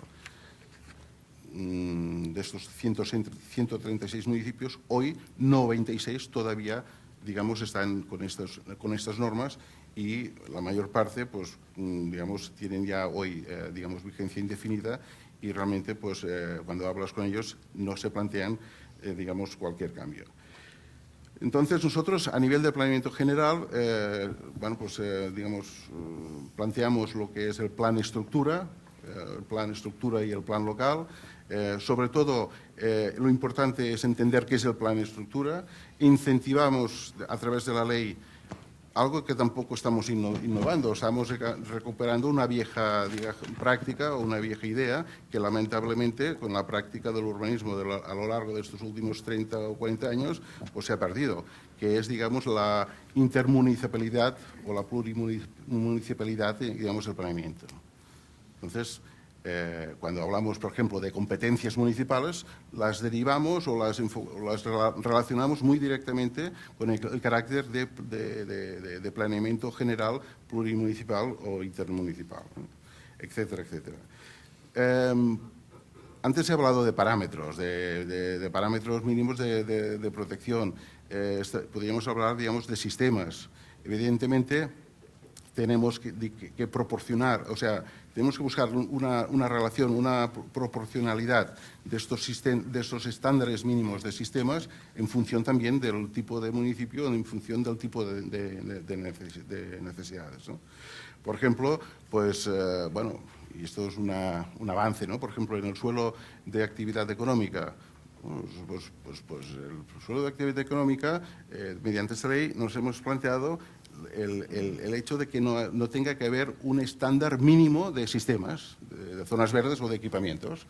¿Esto significa que a partir de ahora los polígonos industriales, zonas industriales, no tendrán zonas verdes, no tendrán equipamientos? Evidentemente, pero los determinará el caso a caso, cada planeamiento general, en función de las necesidades reales y dejaremos, digamos, aparcaremos, mejor dicho, digamos, esta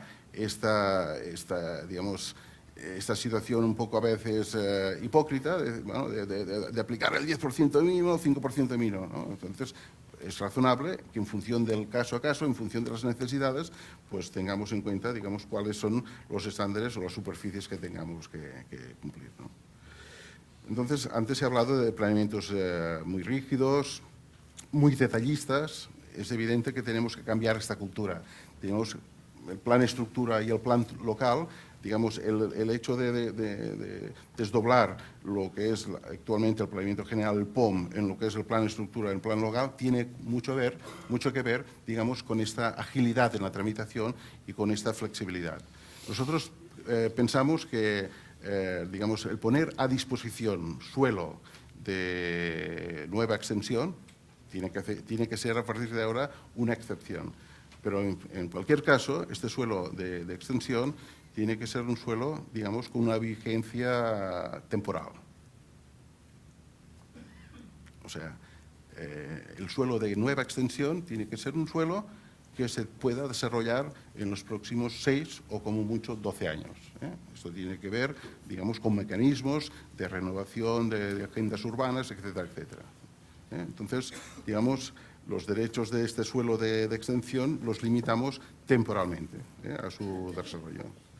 Bien, podríamos hablar también de estos tres pilares, ¿no? De lo que es la viabilidad económica, digamos, lo que es el aspecto económico-social. Antes mi compañero Paco pues, se ha referido, ¿no? de estos planeamientos excesivamente inviables, ¿no? O sea, y que luego, posteriormente, el juez así nos lo ha evidenciado con las reiteradas sentencias anulando cantidad de planeamientos de la época que por su inviabilidad económica, pues evidentemente se ha demostrado pues, que no. En este caso, por ejemplo, pues han habido unas cuantas áreas que también han caído por sentencia de inviabilidad económica. bueno, pues es evidente que tiene que ver esta proporcionalidad. O sea, tenemos que buscar mecanismos en los cuales, o sea, no tenemos que fiarlo todo en el urbanismo. El municipio no tiene que fiarlo todo. Y la presencia, la componente económica, tiene que ser importantísima. O sea, y evidentemente el primero que se lo tiene que creer es la propia administración a la hora de evaluar estos planeamientos. O sea, lo que no puede suceder más es que hagamos planeamientos generales o planeamientos derivados, sobre todo planeamientos generales, amparados a convenios urbanísticos, cargas urbanísticas, o sea, incorporar todos los déficits y necesidades de aquel municipio vinculados, digamos, al urbanismo, ¿no? Entonces, todo esto tiene que venir regulado por, digamos, unos estudios económicos, por unos estudios económicos de sostenibilidad, de viabilidad económica, que de una forma muy rigurosa tienen que amparar, pues, las propuestas que se hagan desde este planeamiento. En fin, podríamos hablar de muchos otros aspectos. No querría, estamos aquí hoy muy centrados en lo que es la ciudad construida, digamos, los procesos de vivienda, etcétera. Pero, por favor, y este es un objetivo también de esta ley, es poner, digamos, de reforzar y de poner ya en primer término los espacios abiertos, el mal llamado, suelo no urbanizable, los espacios abiertos, y los cuales, y esto me dirijo a mis compañeros, es que hemos planificado de la peor manera. Es lamentable, y os lo dice alguien que tiene la visión del conjunto, de los planeamientos. O sea, hoy, cuando miramos, digamos, las regulaciones del suelo, de los espacios abiertos, del suelo no urbanizable, es lamentable. Es lamentable, y es un ejemplo que siempre me gusta poner, que en el Penedès, que hay 27 municipios, que las 27 normativas urbanísticas de los 27 planeamientos urbanísticos municipales que regulan las edificaciones de sellers y, bueno, bodegas, perdón, sellers y bodegas y construcciones, digamos, vinculadas al vino y al cava, las 27 son distintas. Son distintas. En cambio, recordad que nuestra cultura urbanística, o sea, antes os decía, tenemos todos los municipios cubiertos con planeamiento urbanístico, tenemos todo el territorio cubierto con planeamiento territorial, tenemos todo el territorio con catálogos de paisaje que establecen un total de 135 unidades de paisaje. En el Penedès, pues seguramente habrá una unidad central y habrán otras periféricas, no sé, ahora no recuerdo el número, pero lo que es evidente es que cualquier unidad de paisaje, cualquier unidad de territorio, digamos, no entiende de líneas administrativas, digamos, imaginarias, entiende de realidades físicas, ¿no? Entonces, lo que no puede ser es que en un mismo paisaje, en una misma realidad, digamos, territorial, tengamos normativas tan distintas, ¿no? Bien, etcétera. Y por último, esta ley, entre muchas otras cosas, y perdonad porque, pues, bueno, poco tiempo se hace difícil, aborda también el tema, uno de los problemas, yo creo que el problema más importante urbanístico que tenemos en el país, que son las urbanizaciones.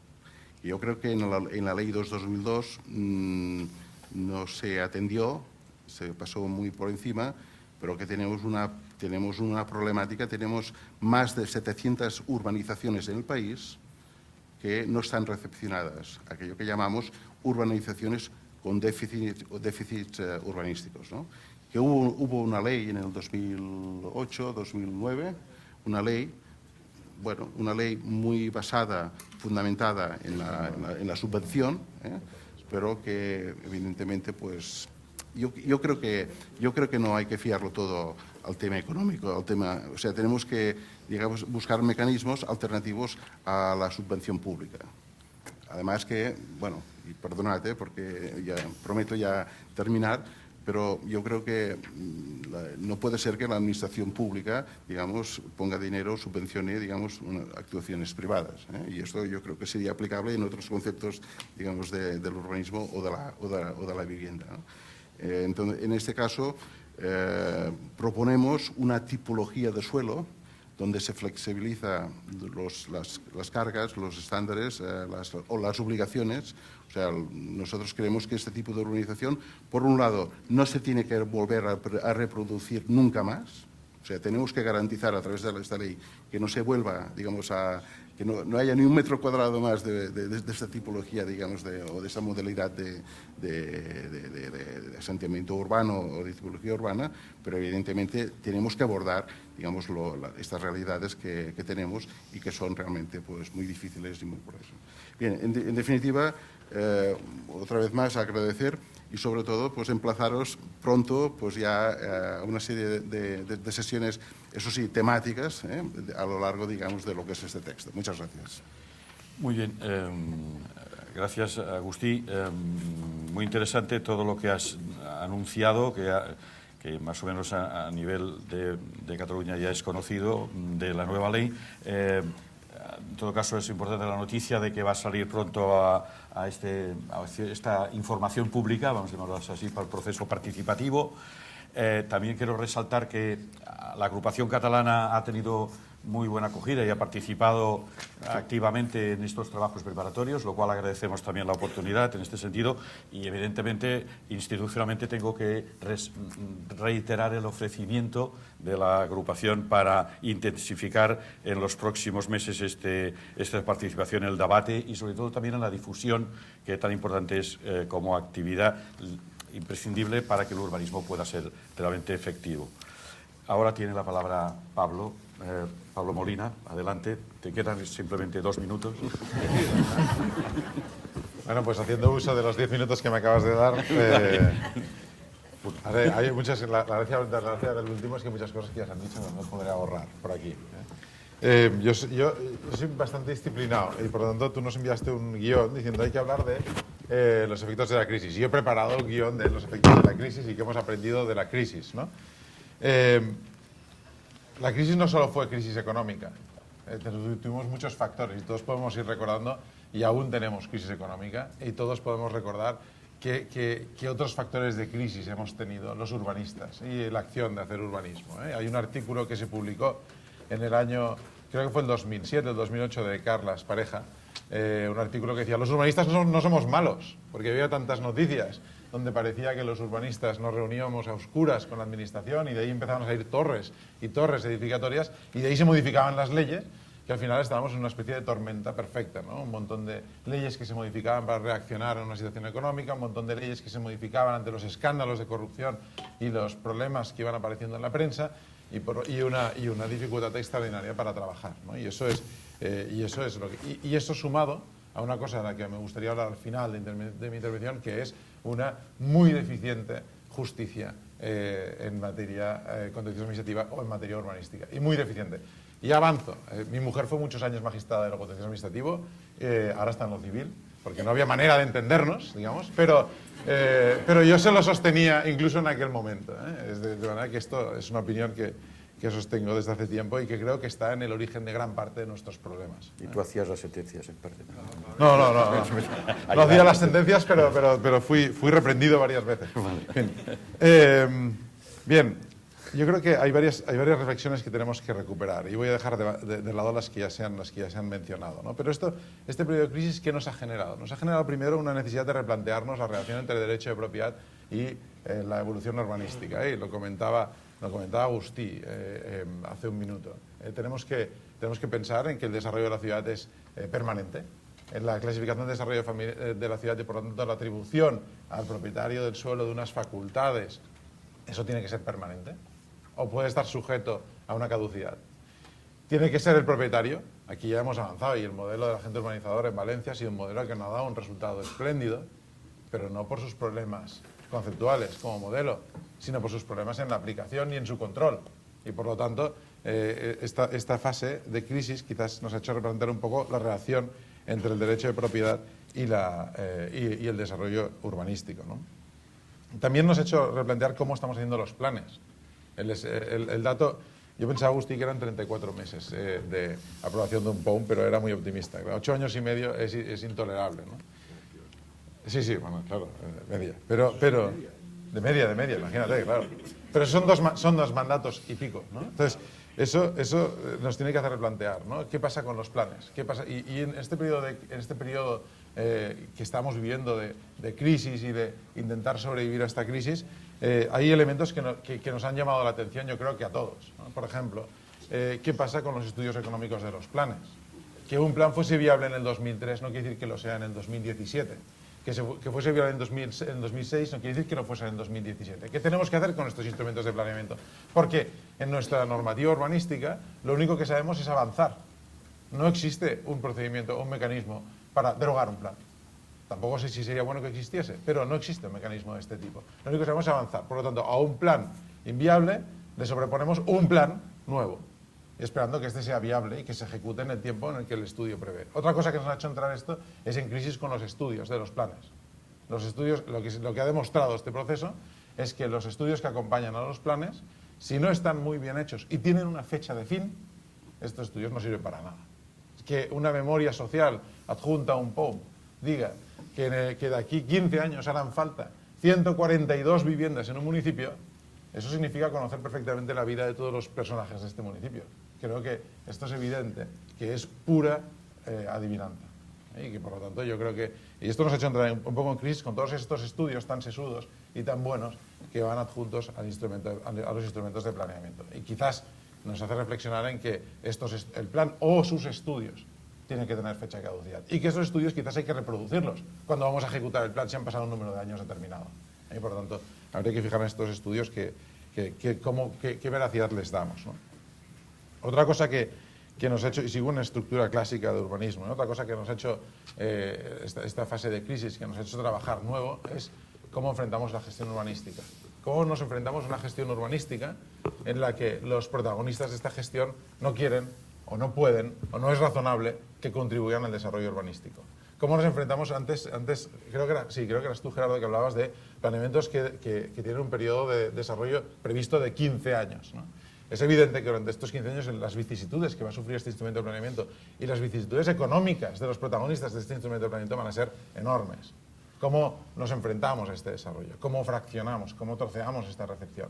Esto implica que tenemos que aprender a recepcionar obras de forma diferente. Tenemos que aprender a gestionar juntas de compensación de forma diferente. Y tenemos que preguntarnos qué pasa. Y yo creo que todos nosotros nos hemos encontrado en estas situaciones y me parece que pocos hemos compartido estos problemas. ¿Qué pasa en las juntas de compensación cuando 1, 2 o 3 o el mayoritario está en concurso? ¿Qué pasa? ¿Podemos expropiarle las fincas a un mayoritario en concurso? Si preguntas a un mercantilista, el mercantilista dirá que no se le puede hacer nada, todo hay que hablar con el juez, ¿no? Si preguntas a un administrativista, el administrativista te dirá, hombre, pues por supuesto que le puedo expropiar. Seguramente no puedo ir por vía de apremio, pero por supuesto que le puedo expropiar. O no puedo expropiar a una empresa en concurso para hacer una rotonda, para hacer una carretera. ¿Qué problema genera para los acreedores que yo sustituya el valor de esa finca a la finca por su valor? Entonces, estas son reflexiones que nos hemos ido haciendo en el marco de este periodo de crisis y que aún no se han acabado. Y aún tenemos que gestionarlas más hacia el futuro, ¿no? En materia de disciplina también hay reflexiones que nos hemos tenido que hacer en periodo de crisis, como por ejemplo, ¿por qué no funcionan los mecanismos de reacción de la administración ante la parálisis en el desarrollo del suelo? ¿Por qué no funcionan? Cambio de sistema, irrelevante. Un sistema de compensación, o un sistema aquí, ¿no? Un cambio de modalidad. Estamos en una modalidad de compensación básica, la cambiamos a cooperación, pero si la administración tampoco va a poder desarrollar el suelo. Si es que igual tampoco es razonable que se desarrolle. Por lo tanto, los mecanismos, aquellos punitivos clásicos que teníamos, son los que nos van a cambiar la modalidad. Bueno, yo he tenido clientes que me decían, pues mejor que la cambien, que ejecuten los avales, que total ya están descontados. Entonces, estos son supuestos que nos alteran la forma de trabajar. Registro municipal de solares. Hablábamos hace un momento con Gerardo. Registro municipal de solares sin edificar. Declaraciones de incumplimiento de la obligación de edificar. ¿Qué genera? La edificación sustitutiva, esto aún está naciendo. Aún no nos hemos encontrado en situación real de tener que aplicar estos concursos o de participar en estos concursos. Y además para eso se requiere una plusvalía económica potente. Pero hemos visto las consecuencias tradicionales de la inscripción en el registro municipal de solares, la venta forzosa, la expropiación forzosa. Hemos asistido a esto en estos últimos años desde el 2007. Yo creo que estos mecanismos que la ley contemplaba tradicionalmente para reaccionar ante situaciones de modificación del suelo, estos mecanismos se han visto superados por una dinámica en la que el precio no siempre sube, ¿no? Creo que, además de cosas a aprender, tenemos varios retos por delante. Unos cuantos retos son esencias a recuperar. Hablaba Paco antes de la seguridad jurídica.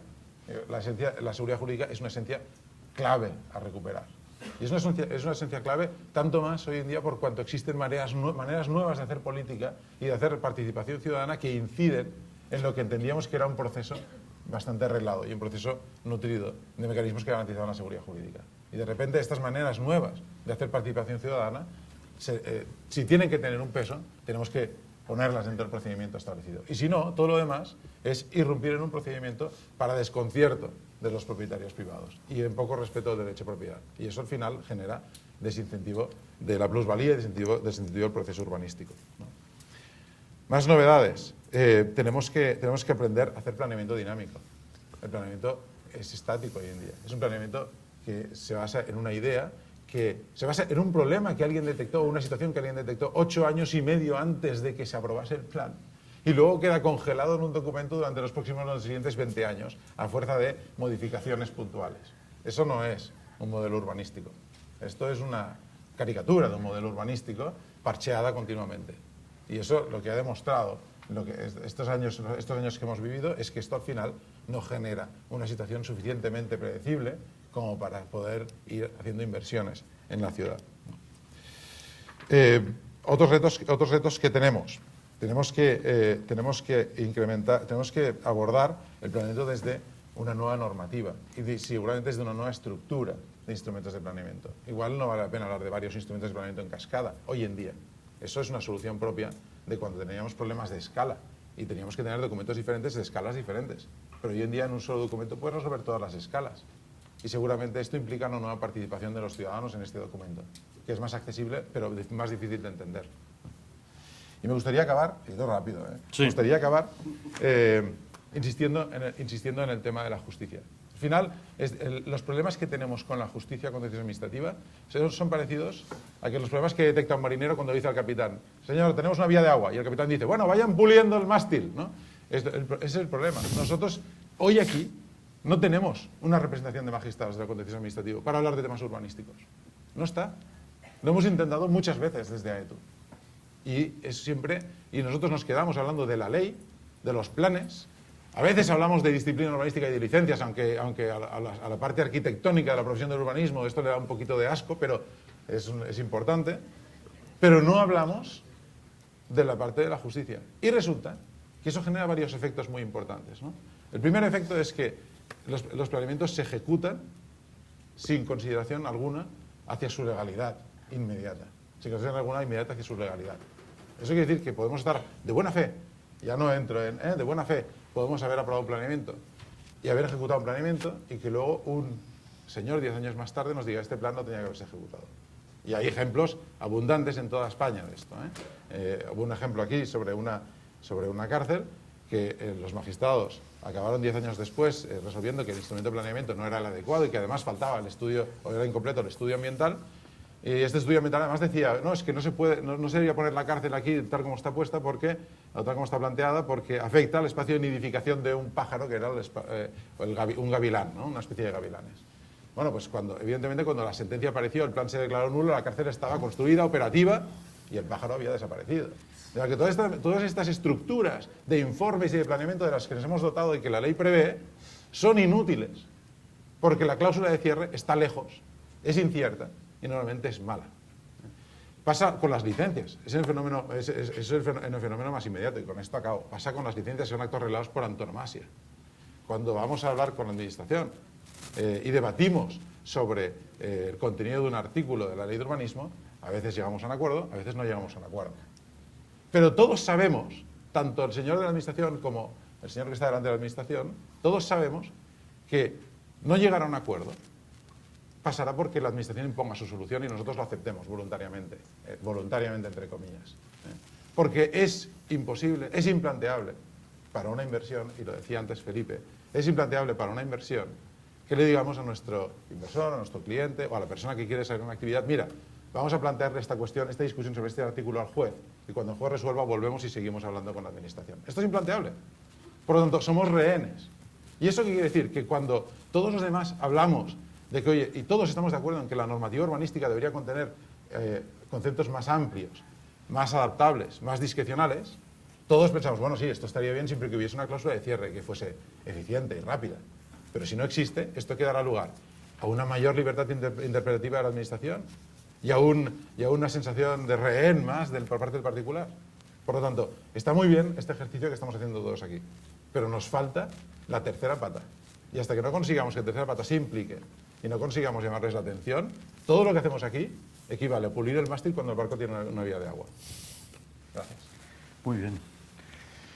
Bueno, todo esto ha sido bastante denso, ¿eh? O sea, nos ha hecho pensar bastante todos, ¿eh? Todos.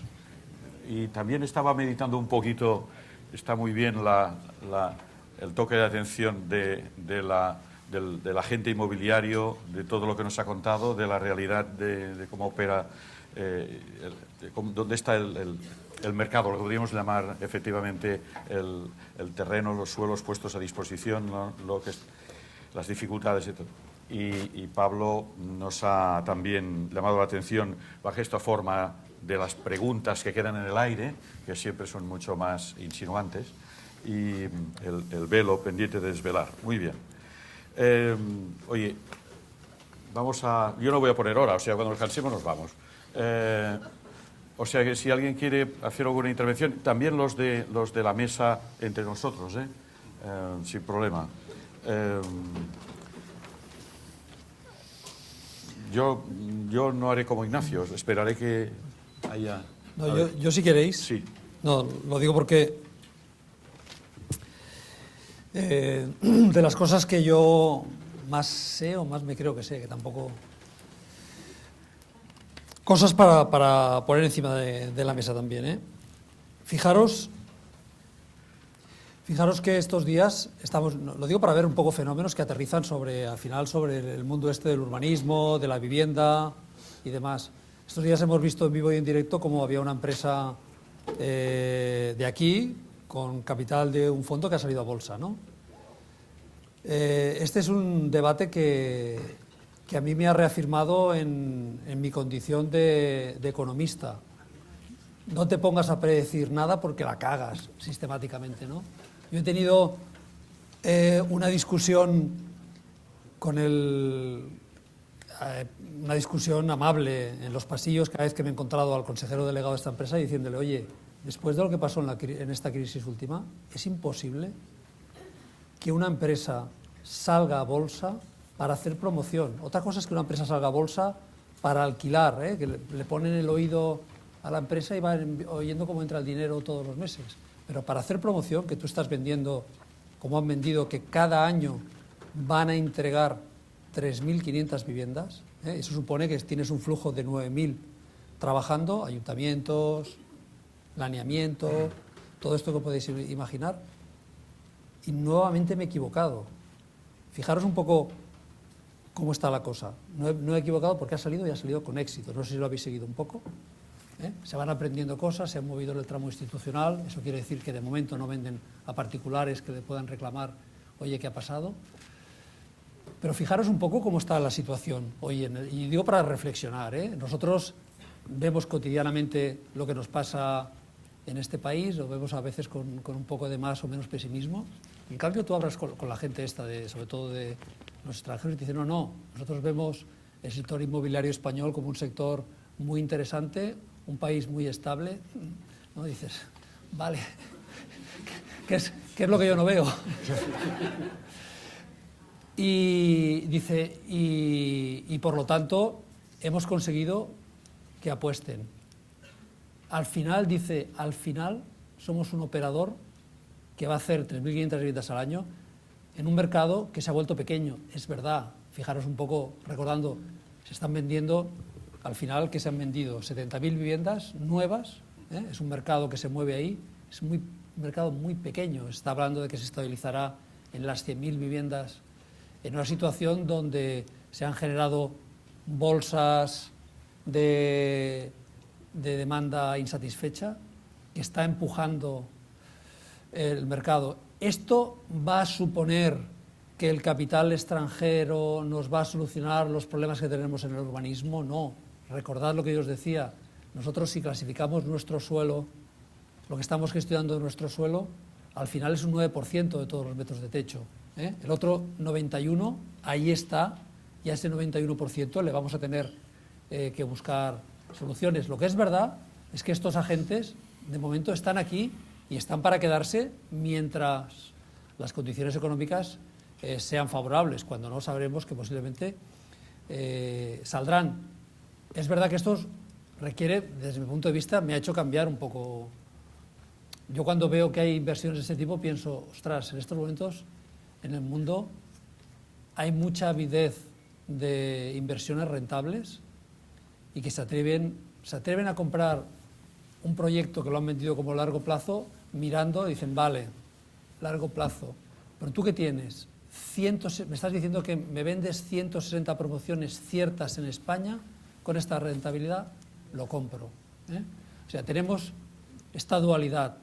Un sector pequeño, yo cuando oigo hablar de burbuja en el sector otra vez, pienso, ostras, una burbuja tiene que ser una cosa gorda. Hoy por hoy, además, esta gente viene con fondos propios. Estos han metido aquí el dinero. Una burbuja se monta cuando, si empezáramos otra vez, préstamos, y además montar una burbuja con 70.000 viviendas, con un mercado de segunda mano que son 300 y pico. Al final no llega, es un 17% la vivienda nueva que se vende sobre las transacciones que hay de segunda mano. Nos vamos a encontrar con estas dualidades, un mercado muy activo donde los fondos están entrando, donde tienen un foco puesto sobre todo en las grandes ciudades, y por otro lado vosotros y nosotros por la cuenta con muchos problemas sobre el tema del urbanismo que hemos heredado y que hay que tomar decisiones para que no funcione solo el tema de la vivienda, sino para activar el tema industrial y todo lo demás. Muy bien. ¿Tenéis alguna aportación?